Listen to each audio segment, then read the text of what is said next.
Welcome back to the channel, everyone. If you spend enough days out on the gravel of a firing line, teaching students or running drills, you realize something pretty fast. The revolver community is split right down the middle. On one side, you have the safe queens. Those are the high-polished, delicate masterpieces you pull out of a felt bag to impress your friends at a weekend barbecue. On the other side, you have the pure, unadulterated doomsday equipment. When it comes to the latter, Ruger does not just make firearms. They forge absolute, indestructible battle tanks that you can somehow strap to your belt. And sitting right at the top of that heavy-duty food chain is the GP100. This massive block of ordnance steel is the undisputed king of blue-collar reliability. But do not let that sheer bulk fool you into thinking this is just a heavy, blunt instrument. Underneath that thick, stainless exterior is a masterclass in combat-ready engineering. Most folks walking the aisles of their local gun shop have absolutely zero clue about this gun's history. They do not know that this proud American-made workhorse shares its DNA with a sophisticated European police sidearm. They also probably do not know that the engineers over at Smith Wesson were so incredibly intimidated by this gun's beefy frame, they actually ran a smear campaign in magazine ads comparing it to a fat, greasy hamburger. We are going to tear into that legendary rivalry today. We are putting the GP100 on the bench to dissect the anatomy of a survivor. I'm going to explain, from a gunsmithing and practical shooting perspective, exactly why this absolute unit can swallow thousands upon thousands of maximum pressure .357 Magnum rounds without breaking a sweat. We will break down the science behind that famous triple locking cylinder. We will examine the solid-state frame construction, and we will lay out exactly why this chunk of heavy metal remains highly relevant today, even in a self-defense world totally saturated with polymer-framed micro-compacts. If you love the smell of burning powder, heavy recoil, and American manufacturing, throw on your ear pro, get comfortable, and let's get into it. Section 1. The blueprint of dominance. To truly understand what makes the GP100 tick, we have to flip the calendar backward. We need to look at the patriarch of Ruger's double-action family tree. The year was 1972, and Ruger dropped a bomb on the firearms industry called the Security 6. This was a direct, aggressive challenge to the absolute titans of the revolver world. Back in those days, if you looked at a law enforcement duty belt, you saw a Smith Wesson Model 19, a Model 66, or maybe a high-dollar Colt Python. The Security 6 was Ruger kicking the door down and proving they could deliver a significantly more durable weapon at a fraction of the cost. Instead of using a fragile, removable side plate held together by tiny, easily stripped screws, Ruger cast their frame as one solid, continuous piece of steel. That inherent structural rigidity made it an instant favorite for guys who put their gear through hell, like the U.S. Border Patrol. Ruger was even thinking outside the box early on, chambering some of these wheel guns in 9mm. That was practically heresy in an era where the .38 Special was the unquestioned religion of American police work. But as an instructor, I have to be completely objective about the realities of thousands of trigger pulls. The Security 6 was a fantastic, reliable tool, but it had a biological ceiling. It was absolutely rated for the .357 Magnum. However, if you subjected it to a relentless, high-volume training schedule with nothing but blistering, heavy-grain Magnum loads, the timing would eventually stretch and shoot loose. Ruger's engineering department saw the data, and they knew exactly what the next evolution required. To permanently steal the crown from Smith & Wesson, tough was not going to cut it anymore. They needed to engineer something immortal. Section 2. The birth of the heavyweight. Let us fast forward into the 1980s. The mission statement at the Ruger factory was completely uncompromising.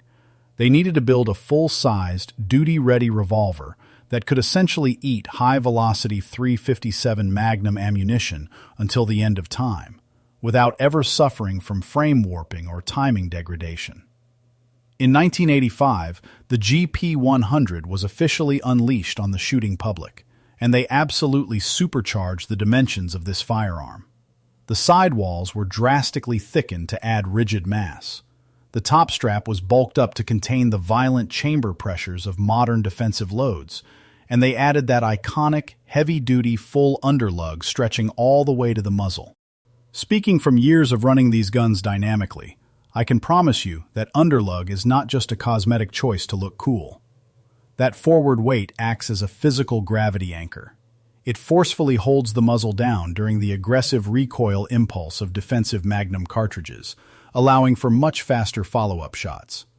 Any cop or civilian who traded in their old Security 6 for this new beast felt the upgrade the moment it hit their palm. It felt like holding a commercial anvil. Ruger also smartly retained their brilliantly simple transfer bar safety. For anyone carrying a firearm for self-defense, a drop-safe mechanism is non-negotiable. You can confidently carry this cylinder fully topped off with 6 rounds. On the ice or get into a physical scuffle, and this gun takes a hard dive hammer first onto solid asphalt. It is mechanically impossible for the firing pin to strike the primer. The trigger absolutely must be pulled all the way back to bridge that gap. Combining that failsafe with thick coil springs and a trigger assembly that drops out as one unified piece, the GP100 was a total flex of modern industrial engineering. Section 3. The Transatlantic bloodline. Here is a brilliant little slice of firearms history to keep in your back pocket for your next range trip. This rugged, blue-collar American brawler actually has an elegant, suit-wearing European relative. During the late 1970s, law enforcement agencies over in France were hunting for a standardized duty revolver. They were absolutely infatuated with the Magnum MR-73. But from a taxpayer perspective, outfitting an entire police force with a gun that requires hundreds of hours of master-level hand-fitting is a financial nightmare. The French authorities needed a weapon that offered elite performance, but could be mass-produced efficiently. So, they looked across the pond and signed a joint venture with Ruger. The result of that alliance was the Magnum Special Police, which eventually became the MR-88. It was a fascinating hybrid of global manufacturing. You had the bomb-proof cast steel frames and internal geometry made by Ruger here in the States. And those were perfectly mated to high-precision, cold hammer-forged barrels and cylinders machined over in France. While the French were busy adapting that DNA for their tactical units, Ruger took all that research and development and pointed it directly at the American civilian market. They refined their proprietary investment casting process to absolute perfection. This let them pour molten steel into a massive monolithic shape, entirely bypassing the need to machine a frame out of a solid billet. So, while the European MR-88 and our GP100 share the exact same genetic ancestors, the GP100 is the brother who stayed in America, ate raw steaks, and spent the last decade deadlifting. Section 4. The Vault Door Lockup. Let us crack this thing open and look at the mechanical wizardry inside. You will see the phrase, triple locking cylinder, printed on spec sheets all the time. But on this specific platform, that geometry is the absolute core of its lifespan. If you inspect a standard run-of-the-mill revolver, the cylinder typically only locks into the frame at the rear star and maybe lightly at the front of the ejector rod. Ruger's design team determined that was completely inadequate for the violent pressures they intended to harness. They built a mechanism that anchors the cylinder directly into the heavy steel frame at 3 separate, reinforced points. It locks up solid at the front of the crane, the rear center, and the bottom latch. This creates a triangulated fortress that ensures the chamber perfectly aligns with the forcing cone, no matter how fast you are pulling that double-action trigger. Now, listen closely, especially if you are new to the revolver game. If you go to a gun store, pick up a brand new GP100, and gently twist the cylinder, you are going to feel a slight bit of rotational give. Do not panic, and do not assume the gun is broken. That microfloat is a highly intentional, incredibly smart engineering feature. Ruger specifically built in just enough tolerance so the bullet can act as its own guide, perfectly centering the cylinder as the projectile jumps from the chamber into the rifling. It is a dynamic, self-aligning system.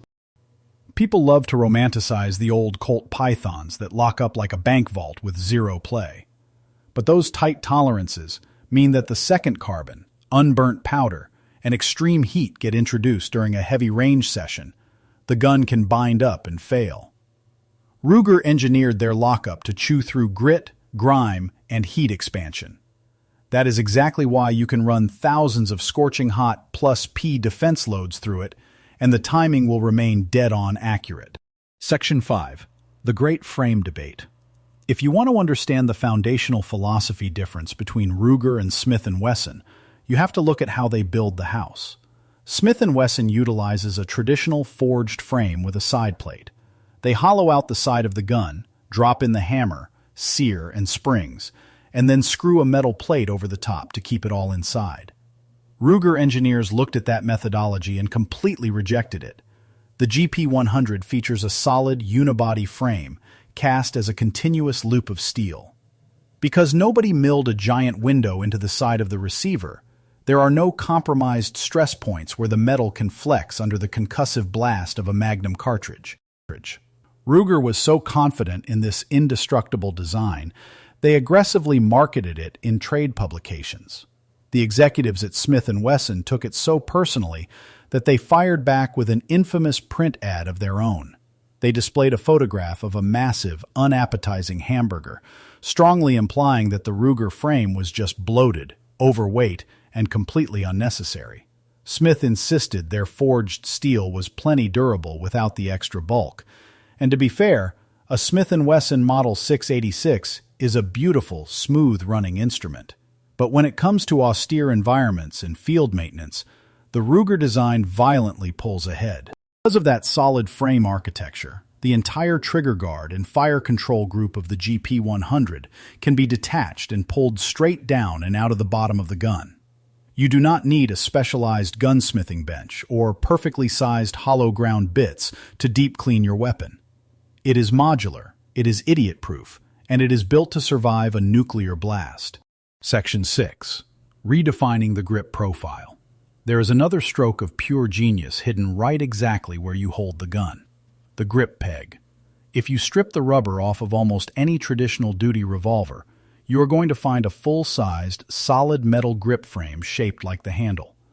Whether your hands are the size of a catcher's mitt or you have smaller, shorter fingers, you are completely chained to the geometry of that cold, hard steel. Ruger threw that entire concept out the window. They deleted the traditional grip frame entirely, replacing it with a thick, structural metal peg that drops down from the main receiver. This completely rewrites the rules of revolver ergonomics. It means the grip material itself, whether that is rubber, wood, or G10, gets to dictate the shape, size, and angle of the hold, unconstrained by metal underneath. If you are carrying this concealed under a heavy winter coat, you can throw on a tiny, low-profile rubber boot grip. If you are shooting a precision target match, you can bolt on a massive, hand-filling wooden target stock. Furthermore, because there is no exposed metal backstrap violently driving into the web of your hand, the recoil mitigation is phenomenal. You have a thick, continuous wall of shock-absorbing material standing between your skeletal structure and the detonation of a Magnum round. By eliminating the steel in the grip, Ruger was able to allocate more structural mass directly around the cylinder where it actually matters. It is tactical efficiency in its purest form. Section 7. The Caliber Chameleon. While it is absolutely true that the .357 Magnum is the beating heart of this platform, calling the GP100 a one-trick pony is a massive mistake. This specific architecture is incredibly adaptable. Over the decades, Ruger has chambered this heavy block of steel in almost every defensive and sporting caliber under the sun. You can hunt down variants chambered in the high-velocity .327 Federal Magnum. Any serious ballistics nerd knows that is an incredibly potent cartridge that miraculously gives you 7 rounds in the cylinder instead of the usual 6. For the old-school big-bore disciples, they make a dedicated 5-shot cylinder cut for the .44 Special. They even crank out a heavy-barrel 10-shot version chambered in .22 long rifle. Let me assure you, Shooting a tiny rimfire cartridge out of a frame this heavy produces literally zero recoil, making it the greatest flinch-curing training tool on the planet. But here is the absolute coolest variant for the modern tactical shooter. They produce a model chambered specifically in 10mm auto. It uses heavy-duty steel moon clips to grab hold of those rimless semi-auto cases for fast, positive extraction.